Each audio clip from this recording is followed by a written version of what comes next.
Good morning, good afternoon, good evening, and welcome to today's Caffeine for the Soul. And today is part one of a two-part series on how to be more of who you already are. And today, in part one, we're going to talk about reinventing yourself. The notion behind reinventing yourself is sort of the notion behind all those magazine articles that come out that say things like, "New year, new you. 108 ways to change this or change that." It's the basis of the whole self-help industry, is that there is this thing called me, and that I can reinvent it. I can recreate it. I can change my beliefs and change my life. I can literally create a new identity at will. I remember years ago watching a movie with Tom Hanks and Leonardo DiCaprio called Catch Me If You Can. And in that movie, and in fact in real life, because it's based on a true story, he was continually reinventing himself. He was literally creating new identities and living into them simply by projecting confidence, by acting as if. And that fundamental notion of acting as if is at the heart of the self-help industry. You decide who you want to be, you act as if you are already that way, and over time, or so the theory goes, you fake it till you make it. You become the person that you pretend to be. Now, that sounds kind of cool, especially if you don't like the person you think you are. But think about it a little bit.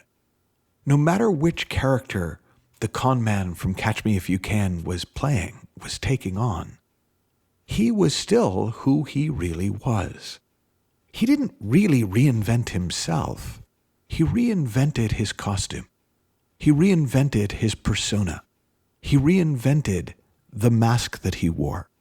He reinvented the way he presented himself in the world. He changed the character that he was playing.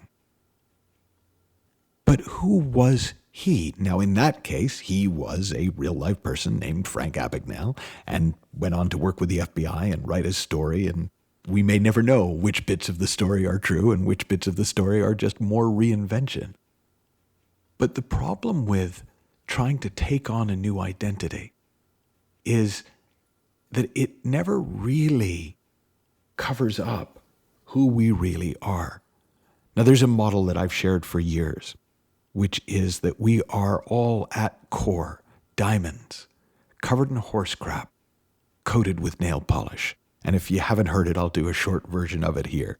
That the diamond of our being, underneath our personality, is perfect and whole. It is beautiful. It is the hardest material known to man. It is metaphoric, but it is a metaphor for the incredible strength and beauty of who we are at core. Then over the years, that gets covered over with a lot of horse crap. It gets covered over with a lot of conditioning. It gets covered over with a lot of beliefs. It gets covered over with a lot of ideas of who we are versus who we should be, and what kind of person we are and what kind of person we should be. And eventually we get so uncomfortable with all the horse crap that we learn to create a beautiful coating of nail polish, an acceptable personality, something that looks pretty. But if you got too close, you might notice it smelt a little like horse crap. And a lot of the reinventing yourself kind of notions are essentially changing the nail polish on top of the horse crap, on top of the diamond. Some of the more advanced reinvention techniques deal with the horse crap. They say, change the horse crap, change your life. Change the stuff you've made up about you. Make up good stuff, and you will then think of yourself well, and then you will do better in the world. You will change who you are. But underneath all that horse crap, underneath the nail polish, the diamond is unchanged, and unchanging. It is perfect and whole, and it is as perfect and whole today as it was the day you were born. And it is as perfect and whole today as it ever will be. Now, we can quibble with this metaphor, but if I take $100 bill and I crumple it up and I spit on it and I put it in the wash, how much is it worth? $100. If I take that same $100 bill and I exalt it, I put it in beautiful wallets and carry it around to beautiful places and give it so much love that it's the luckiest $100 bill alive, how much is it worth? $100. And so we spend an incredible amount of energy trying to change ourselves, our personalities, our nail polish, to create a new identity, to reinvent ourselves, thinking that that in some way will make us better. And yet our true identity, underneath our new identities, can never be bettered. It is already perfect. It is, in fact, the perfection of life itself. Now, this idea of reinvention has been a part of our culture for thousands of years.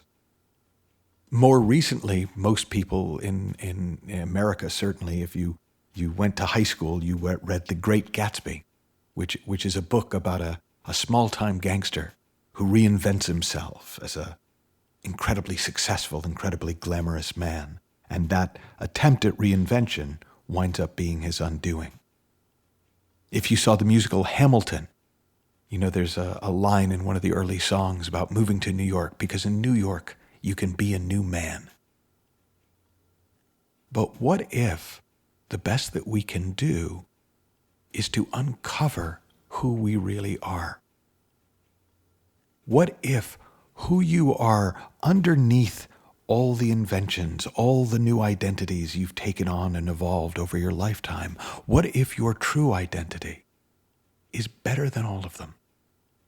What if from your true identity you could take on as many new identities as you want without ever losing touch with who you are? We'll talk about that and more in part 2. Have fun, learn heaps, and I'll talk to you soon.